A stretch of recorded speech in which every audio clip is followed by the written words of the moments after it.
Күйеуім соңғы күндері өзгеріп жүр. Қазақша контенттің дамуына үлес қосып, каналға жазылып, әңгімені соңына дейін тыңдаңыздар. Менің тұрмыс құрғаныма небәрі 3 жыл енді ғана болады. Бір қызымыз бар. Алғашқы жылы бізден бақытты адам жоқтай көрінетін. Өйткені жұбайым екеуміз бір-бірімізді сүйіп үйлендік. Оның маған айтқан тәтті сөздеріне мас болып, күннен күнге құлпыра түскенімді байқайтынмын. Ол кезде мен соңғы курс студенті едім. Күйеуім өзімнен едәуір үлкен. Барлық жағдайын жасап, басына баспана, астына көлік алып, одан кейін ғана жұбайлық өмірге қол ұстасып бірге қадам бастық.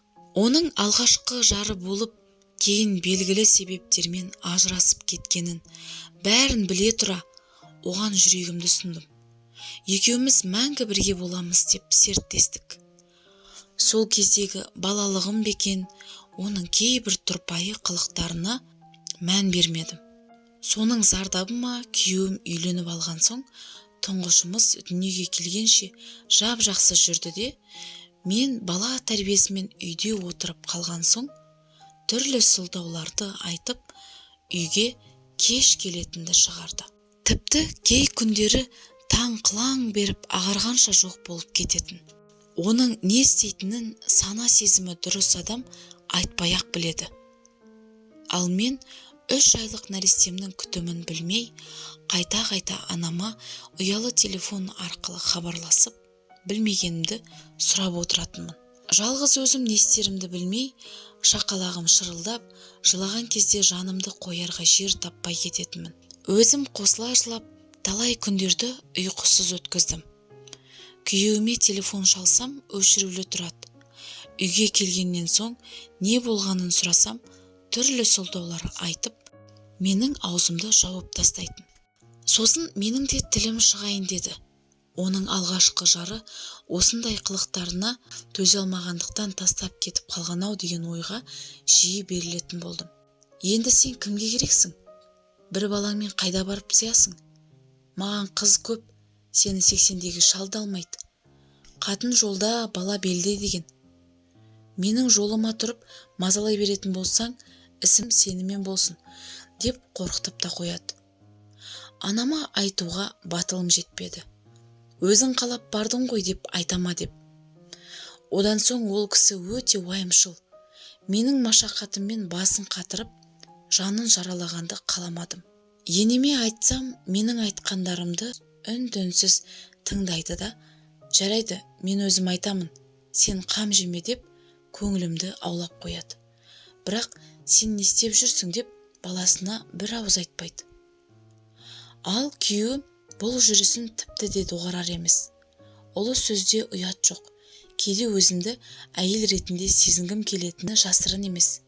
Өзімді кінәлайын десем, ешқандай негіз жоқ. Күйеуім үйге келгеннен бастап, ыстық тамағы мен жылы төсегін дайындап, кірлеген киімдерін жуып, тап-тұйнақтай етіп шығарып саламын. Күні бойы үйде жалғыз өзім, кішкентай қызыммен бірге қалып кеткен соң, ішім пысып, 4 қабырғаға сыймай кетемін.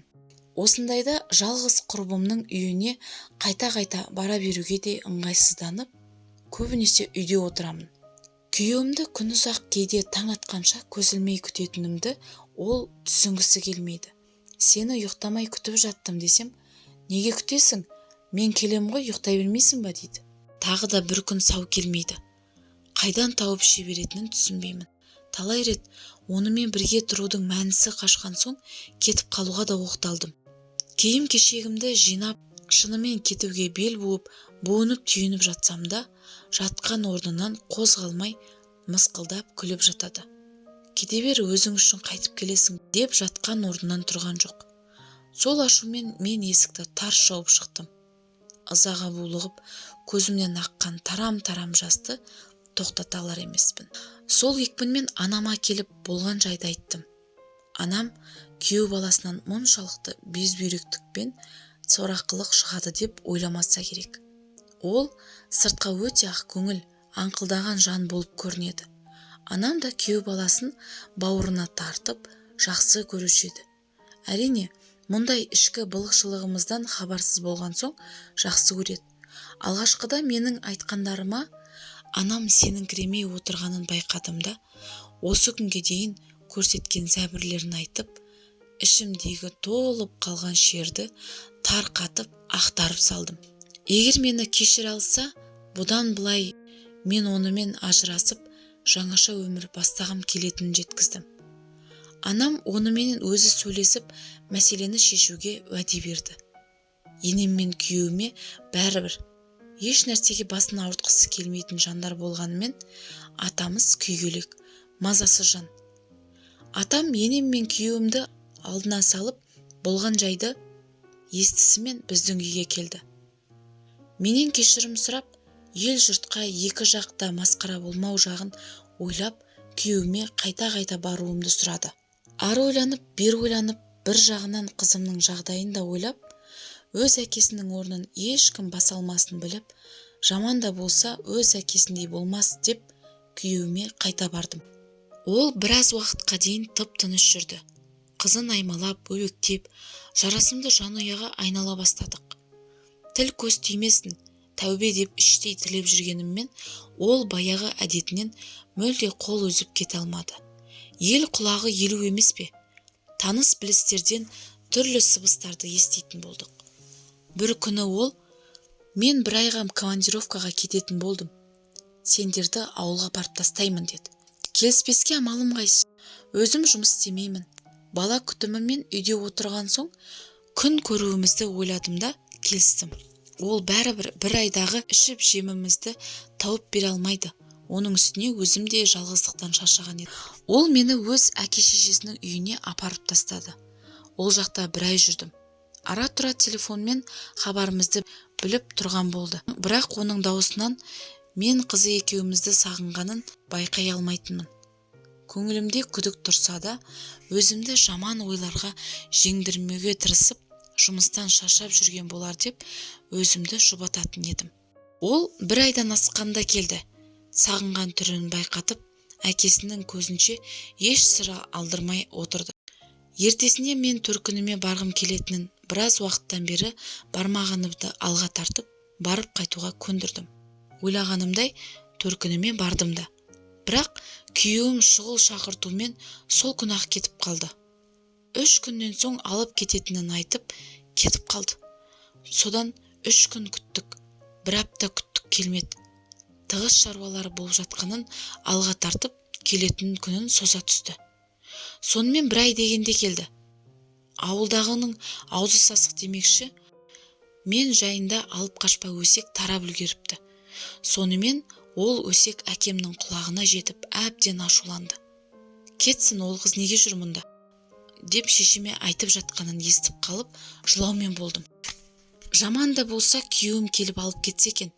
Үйге барғаннан соң не болса ол болсын деп тілейтін болдым. Күйеуіме телефон шалып, бізді алып кетуін сұрандым. Келіншегін керек қылмайтын не деген адам 2 айдан бері деген сөзді мен өз құлағыммен естідім. Бәрінен де желдей гулеген өсек сөздерге шыдау мүмкін болмады. Өстіп жүріп, қызымыз да 2-ге толды. Енем бір қызбен қаласың ба, тағы біреу туып алсайшы, одан кейін демаласың дейді. Оған мен не деп уәж айтамын? Ұлыңыз менің жаныма жатпайды деп айтамын. Көмілжіп жерге қараймын. Көзіме үйіріліп келіп қалған жасты байқатпаймын деп теріс қарап кетемін. Абыс, ерке бала сен десе жанын беруге әзір ғой.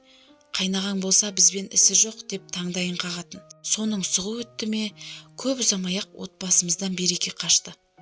Күйеуім екеумізде де оқытылып жіберек десем, мойны жар бермейді. Оның үстіне бастан асып жатқан шаруалары мұршасын келтірмейді.